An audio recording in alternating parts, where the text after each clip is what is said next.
जय श्री राधे।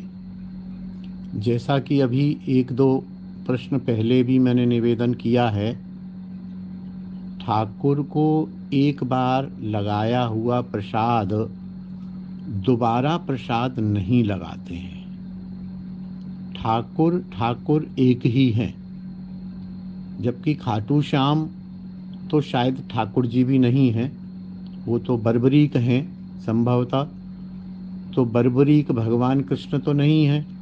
भगवान कृष्ण के भीम भीम के पुत्र जाने पौत्र हैं संभवतः, मैं यदि गलत नहीं हूँ, पौत्र है। लेकिन आपके गोपाल जी का प्रसाद आपने लगाया और आप मेरे घर वो प्रसाद लेके आए, और फिर मैं वो प्रसाद अपने गोपाल जी को लगाऊं, कैसे लगाऊं? वो तो गोपाल जी का लगा हुआ है। यहाँ तक कि मेरे गुरु जी भी मेरे घर पधारे और मेरे गुरु जी के घर के गोपाल जी या प्रिया प्रीतम का भोग लगा हुआ है, तो मैं अपने प्रिया प्रीतम को क्यों लगाऊं? मैं गुरु का चेला हूं, मेरे प्रिया प्रीतम गुरु जी के प्रिया प्रीतम के चेले थोड़ी हैं।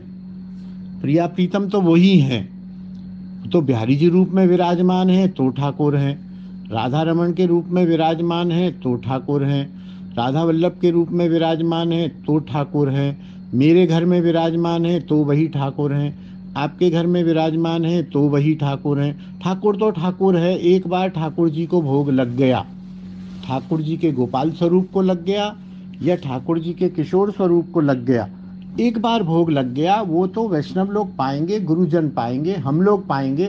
ठाकुर जी को दोबारा भोग कैसे लगेगा?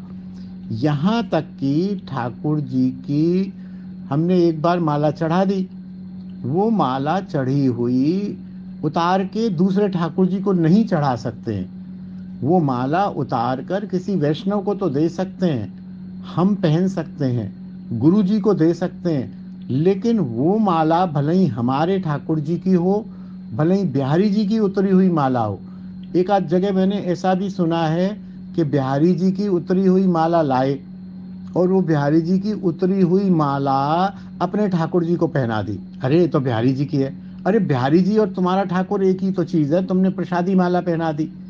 अच्छा, मुकुट मुकुट का तो बड़ा ही लफड़ा है कि ठाकुर बिहारी जी का प्रसादी मुकुट मंगा के अपने गोपाल जी को धारण करा दिया। ये भी मेरे गले से तो नहीं उतरता, क्योंकि बिहारी जी गोपाल जी तो हैं। बिहारी जी का प्रसादी आप अपने गोपाल जी को कैसे धारण करा रहे हैं? वो तो प्रसादी हो गया। प्रसादी हो गया, ठीक है, चलो। मुकुट तक तो फिर भी ठीक बात समझ में आती है कि चलिए एक श्रृंगार है, ऐसा हो भी जाता है। जैसे हमारे ठाकुर जी का श्रृंगार है, हमने वो किसी अपने किसी कर्मचारी को या किसी अपने शिष्य को दे दिया कि तुम अपने ठाकुर जी को पहना देना श्रृंगार, वहां तक तो ठीक है। लेकिन भोग पदार्थ, भोग लगा हुआ किसी भी एक ठाकुर का दोबारा से किसी भी ठाकुर जी को भोग नहीं लगेगा। वो भोग तो बांटा जाएगा और हम जीव लोग, हम वैष्णव लोग खाएंगे। इस बात का सदैव ध्यान रखना है। जय श्री राधे, जय निताई।